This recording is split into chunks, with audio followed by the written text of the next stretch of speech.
करती सब विघ्नों का नाश, वैसे ही सब भूल दौड़ता रहे चित्त प्रियतम के पास। वैसे ही सब भूल दौड़ता रहे चित्त प्रियतम के पास। नहीं चाहती इंद्रिय संयम, बनी रहे सक्रिय वे सत्य। नहीं चाहती इंद्रिय संयम, बनी रहे सक्रिय वे सत्य। शब्द स्पर्श रस रूप गंध, प्रियतम के सेवन रत हो नित्य। शब्द स्पर्श रस रूप गंध, प्रियतम के सेवन रत हो नित्य। नहीं चाहती हटे कभी मेरे मन से किंचित आसक्ति, जरा भी नहीं हटे आसक्ति। नहीं चाहती हटे कभी मेरे मन से किंचित आसक्ति, बढ़ती रहे सदा प्रियतम में दिन प्रतिदिन अतिशय अनुरक्ति। बढ़ती रहे सदा प्रियतम में दिन प्रतिदिन अतिशय अनुरक्ति। नहीं चाहती मिटे कामना, कभी वासना का हो अंत। नहीं चाहती मिटे कामना, कभी वासना का हो अंत। तीव्र कामना नित्य वासना, प्रिय की बढ़ती रहे अनंत।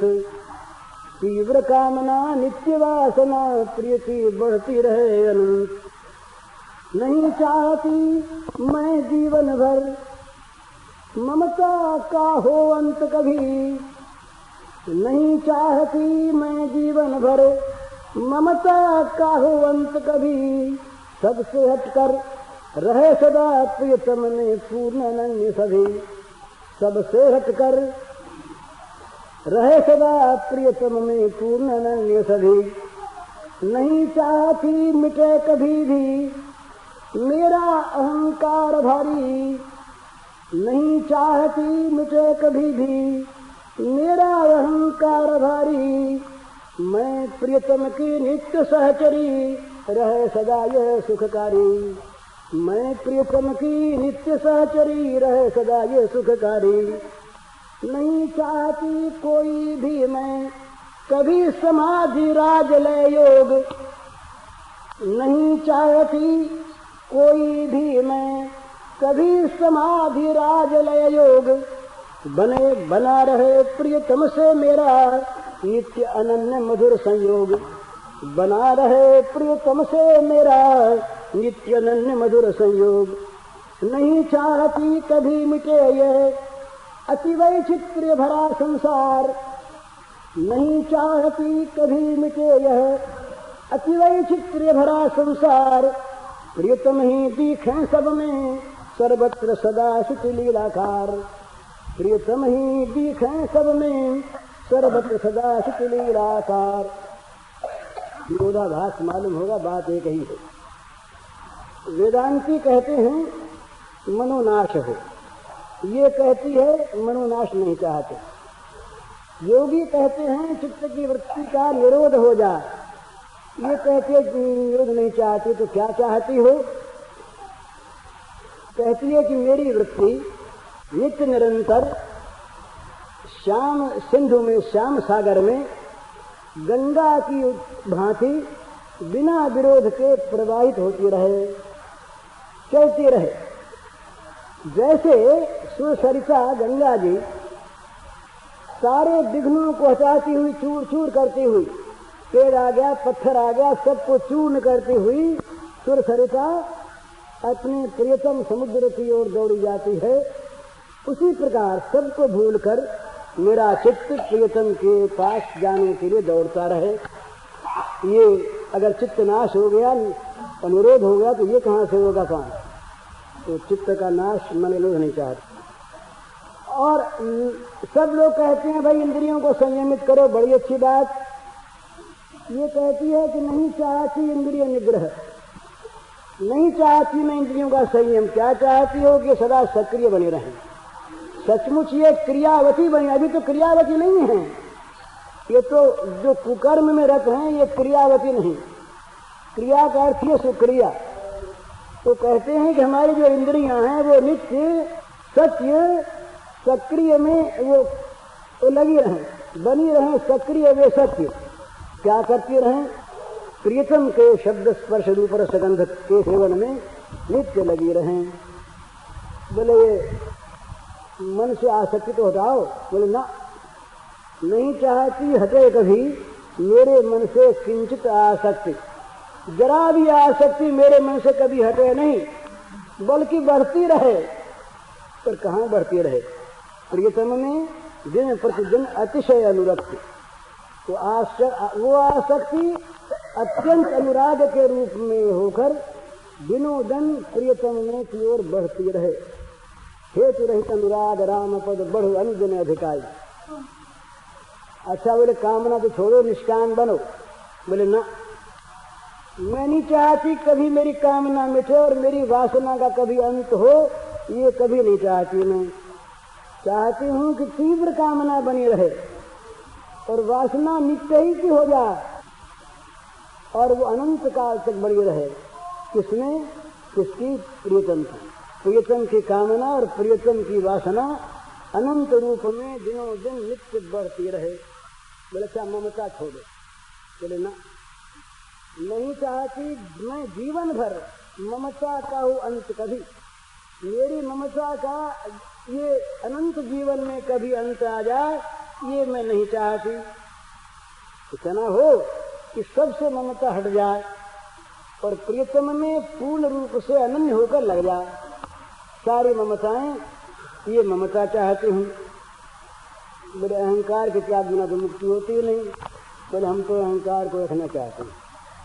नहीं चाहती मिटे कभी भी मेरा अहंकार भारी।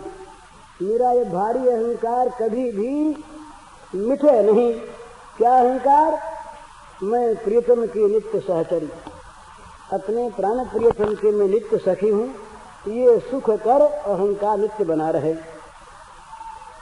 तो बोले भाई तुम कोई समाधि चाहते हो, राजयोग की समाधि, लय योग की समाधि, योग समाधि कोई भी? बोले ना, समाधि नहीं चाहिए। तो क्या चाहिए? प्रियतम से नित्य अनन्य मधुर संयोग बना रहे, ये समाधि है। प्रियतम के साथ नित्य अनन्य मधुर संयोग बना रहे, ये समाधि। तो बोले ये जगत को तो मिटा दो। बोले जगत को नहीं जाना चाहती। जगत की सारी विचित्रताएं जो कि तो रहें, पर समस्त रूपों में लीला करता हुआ खेलता हुआ श्याम सुंदर दिखाई दे, जगत बना रहे। तो बस यही बात है, कहने का अंतर है। उसी को हम कह देते हैं कि भाई मन का नाश कर दो। उसी को हम कह दें कि मन को भगवत रूप बना के मन में भगवान को भर लो। हम कहते हैं कि चित्त का योग में निरोध कर दो। हम कहते हैं कि चित्त का भगवान से नित्य संयोग करा दो। दो बात थोड़ी हुई, बात एक। पर ये बड़ी रसमयी चीज, इसमें भगवान अपने होकर सिमट कर एक देशीय से बनकर, एक देशी तो नहीं होते, एक देशीय से बनकर भगवान अपने उस प्रेमी भक्त के साथ नित्य निरंतर क्रीड़ा करते हैं। और ये क्रीड़ा एक दिन कहीं नहीं होती। इस क्रीड़ा का नवीन उदय नहीं होता, इस क्रीड़ा का नवीन जन्म नहीं होता। ये क्रीड़ा नित्य है और सर्वत्र है। ये वृंदावन यही वृंदावन नहीं जहाँ ये रस क्रीड़ा हो वही वृंदावन। जिसके हृदय में हो वही ब्रज, जिसका ऐसा हृदय हो वही गोपी। और जो श्याम सुंदर इस गोपी के प्राणाराम हों वे श्याम सुंदर श्री कृष्ण। इसलिए ये एक देशीय नहीं, एक जातीय नहीं, एक वर्गीय नहीं, ये नित्य सत्य सर्वत्र सर्वदा सबके लिए, जो चाहे उसके लिए, जहाँ चाहे वहीं और जब चाहे तभी। ये विशेषता है। भला रास की शारदीय पूर्णिमा अगर हम चाहें तो घोर अमावस्या की रात्रि में भी प्रकट हो सकती है। वो शारदीय पूर्णिमा का दिन क्या हुआ वृंदावन में, व्रज में क्या हुआ? 6 ऋतु वहां पर प्रकट हो गई अपने आप। थी शरद, पर बसंत के पुष्प खिल गए।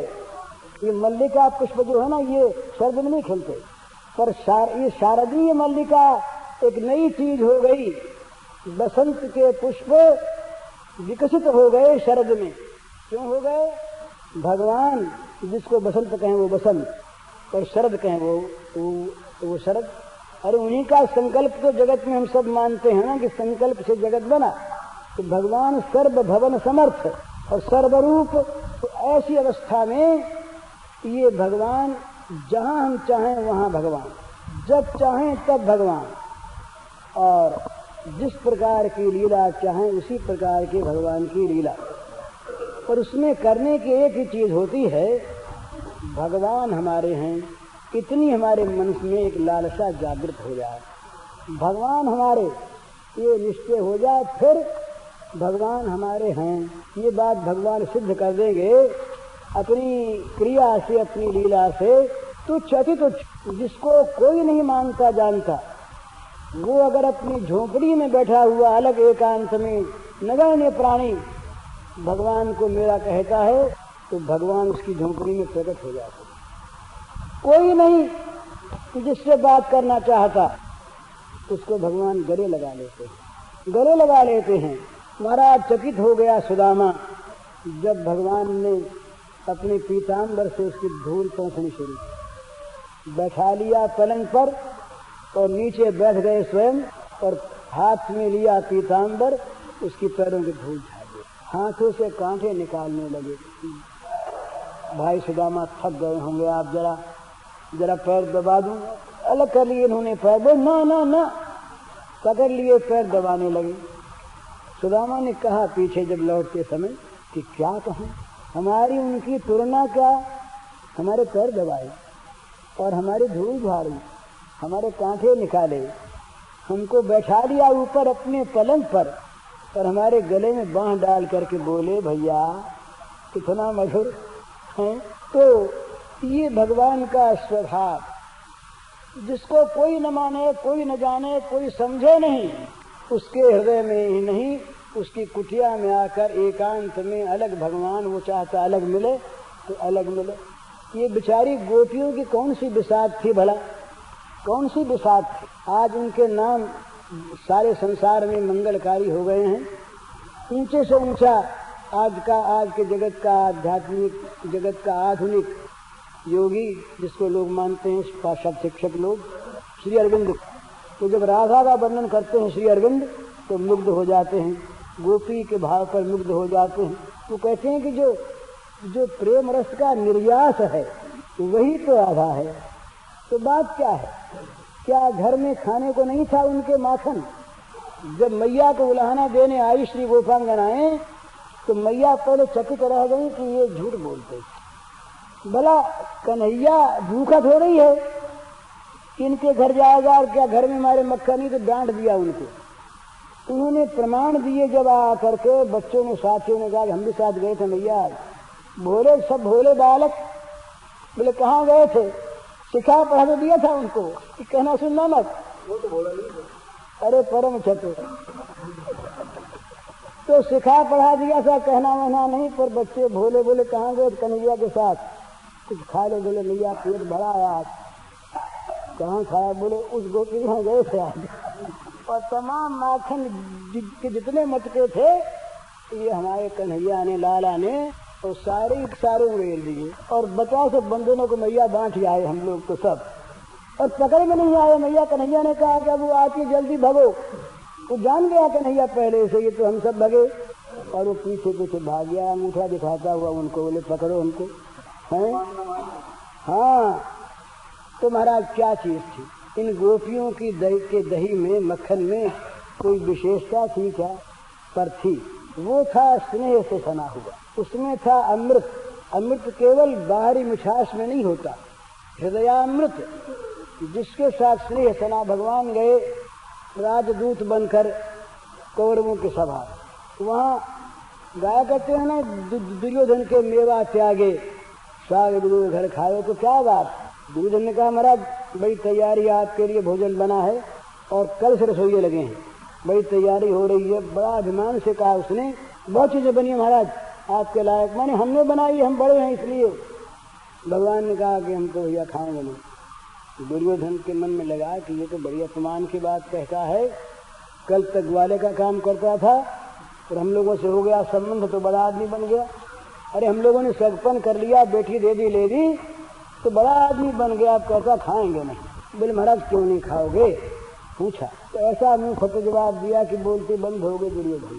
कहा देखो भाई, दो तरह से खाना होता है, या तो भूख मरता वकाल का मारा आदमी जो खाने को जहाँ मिल जाए हाथ पसार के ले ले और खा ले, मर रहा है, और या जहाँ प्रेम हो छीन के खा ले, घर में घुस के खा ले, देखे थोड़ा ही कि क्या है क्या नहीं घर अपना। तो दुर्योधन जी प्रेम आत्मा नहीं और भूख हम नहीं मरते इसलिए नहीं खाएंगे, भाग्य महाभारत कथा, भूख हम नहीं मरते और प्रेम आत्मा इसलिए नहीं खाएंगे। पर बिना बुलाए पहुंच गए वहाँ विदुरानी के यहाँ। क्या था वहाँ पर? अमृत था, रस था, प्रेम था। उस प्रेम से सनी हुई जो चीज वो हम ब्रह्मार्पण कर सकते हैं, और अर्पण की हुई वस्तु भी ब्रह्मी होती है, सब ठीक, ब्रह्मार्पण ब्रह्म ब्रह्माग्नि ब्रह्मणा होतम, ये सब ठीक, परंतु वहाँ बड़ी विधि होती है। और यहाँ तो क्या है, यहाँ कुछ नहीं महाराज, न हाथ धोना है, न नैवेद्य चढ़ाना है, न मंत्र बोलना है, पूजा की सारी विधि परास्त हो गई, निरस्त हो गई, यहाँ पर हार गई सारी विधियाँ। तो जब नई विधि निकली भगवान की तो पूजा की विधियों ने कहा कि अब हम क्या करें। तब भगवान ने कहा कि भाई तुम लोगों के लिए एक चीज है, जहाँ हमारी प्रेम पूजा हो तुम जाया मत करो, और जहाँ हमारी पूजा हो वहाँ जाया करो। तुम पूजा वहाँ, अरे वहाँ तो सुंदर कौन करे नवदा बिछा करे हो रसती मतवारा, उन्मत्तवत वो होता है।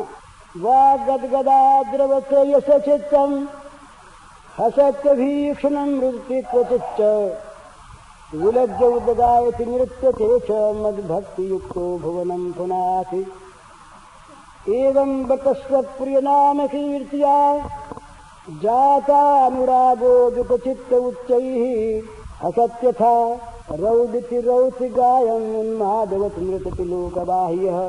पागल हो गया, नाच रहा।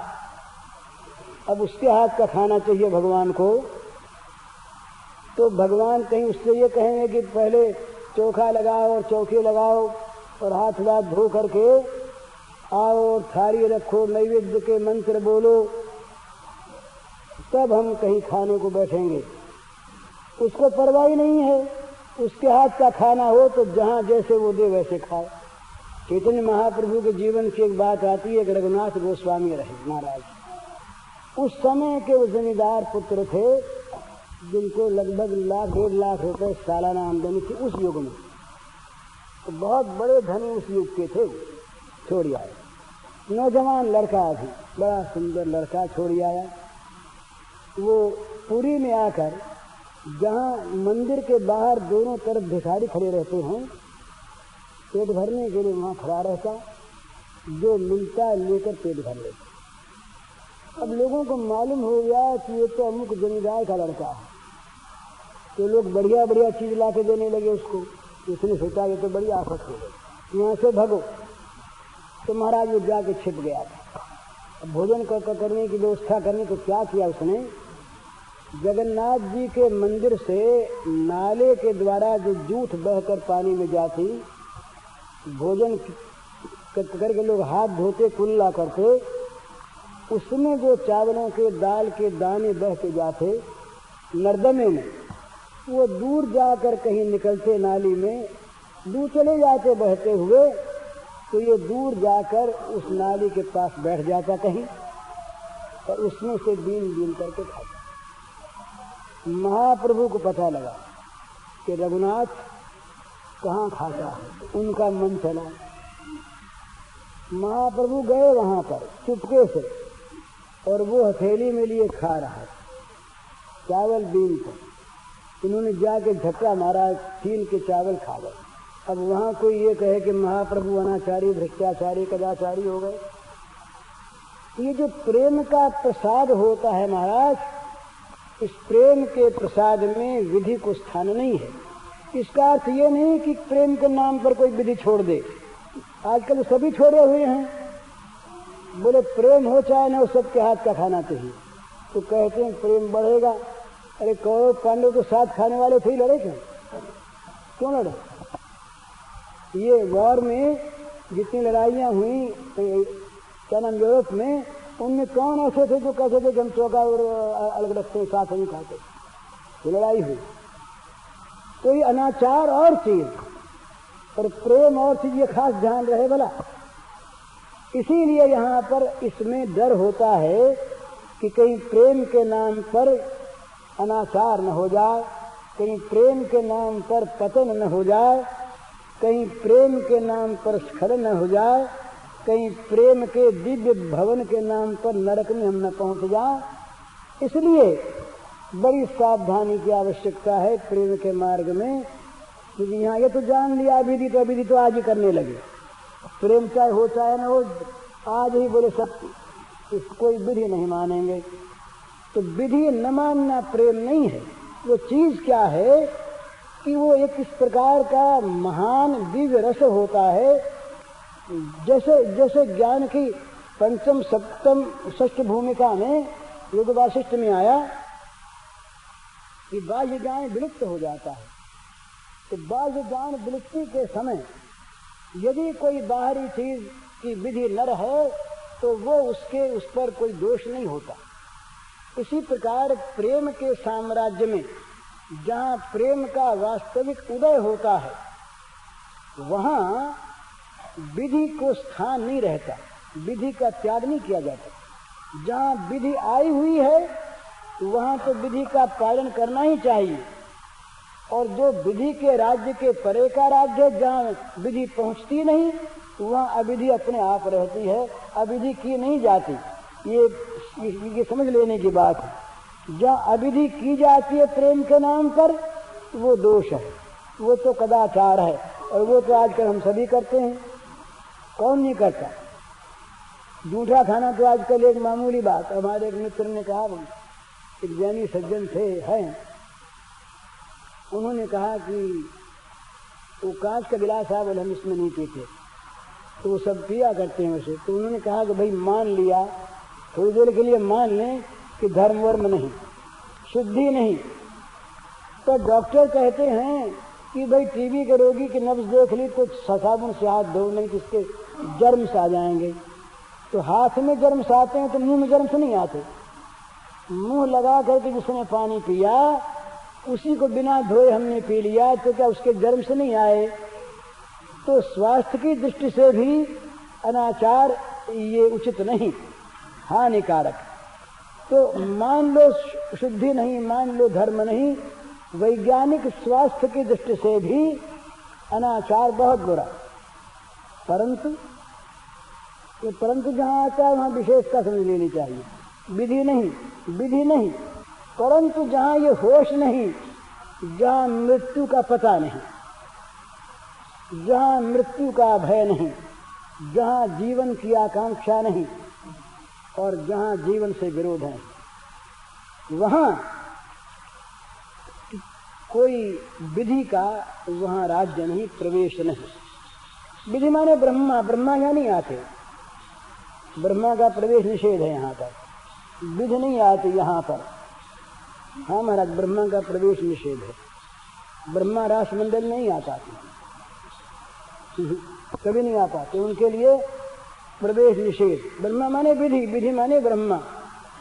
तो इसका अर्थ विधि का परित्याग नहीं, इसका अर्थ है प्रेम राज्य की विधि का सेवन। तो ये अगली बात इसको छोड़ दे, विधि के त्याग की बात न सोचे, पहले समर्पण की बात सोचे। अपने आप को भगवान के अर्पण कर दे और भगवान को अपना मान ले। भगवान मेरे, सबके मेरे, इसलिए मेरे ये बात नहीं, ये व्यापक रूप वाले मेरे नहीं, भगवान अकेले के मेरे, अकेले के मेरे। और भगवान बड़े मजे में कहते हैं, हाँ भैया तुम अकेले के तुम्हारे, बस स्वीकार। नाम तेभ्यो मनागपि, ये भगवान ने भागवत में कहा। मदन नित्य न जानन्ति न हम तेभ्यो मनागपि। वे साधु जानते हैं केवल मुझको और मैं जानता हूँ केवल उनको। वो मेरा हृदय और मैं उनका हृदय। साधु हृदय मह्यम साधु नाम हृदयंतवहम। उनका हृदय मैं और मेरा हृदय वो। तो अपने आप को भगवान के अर्पण करे, बिना शर्त के। और ये बोले अर्पण तो होता नहीं। इसका सीधा उत्तर यह है, न माने कोई कि हम करना चाहते नहीं। अरे कोई हाथ फैलाए लेने को तैयार बैठा हो और हम देना चाहें तो ले कैसे नहीं, वो छीनता वो नहीं है। और छीनता है, जहाँ देने की पूरी तैयारी हो तो वहाँ छीन लेता है। पर हम मन में करें कि हाँ दे दें, लो ना, पर कहीं ले न जाए। बोले महाराज जी ले लो ना, बोले नहीं। बोले ठीक है, आप लेते नहीं तो हम तो देते ही। हमारे मदन मोहन जी शास्त्री रहे, उन्होंने एक बड़ी दिल्लगी की बात कही। वो बड़े विनोदी रहे थे, बड़े भारी विद्वान। उन्होंने कहा कि पंडित जी रहे, तो वो पंडित जी किसी गांव में गए, कथा कहने लगे, बड़ी सुंदर सुंदर बातें। तो लोग आकर के पैसा दें, बोले ना लेते नहीं। तो पैसा देने वाले ने लोग समझा कि लेते तो है नहीं, तो रुपया दे दो। अरे लोग कहेंगे तो सही कि रुपया दे रहे थे,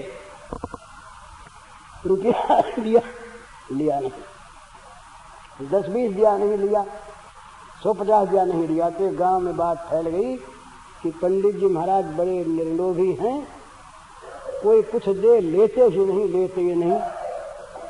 तो अब मान लो हमने सोचा, किसी सेठ ने सोचा कि जब लेते तो है नहीं, तो अपने बड़े आदमी बनने में क्या है।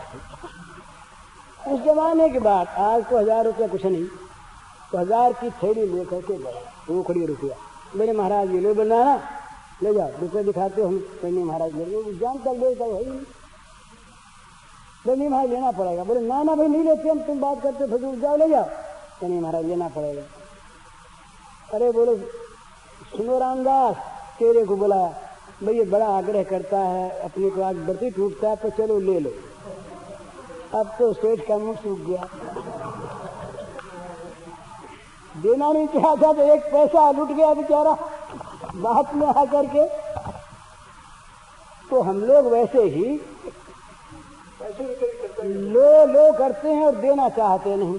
ले लो महाराज, सब आपका ही है, रोज कहते हैं सब आपका, हम आपके और ये आप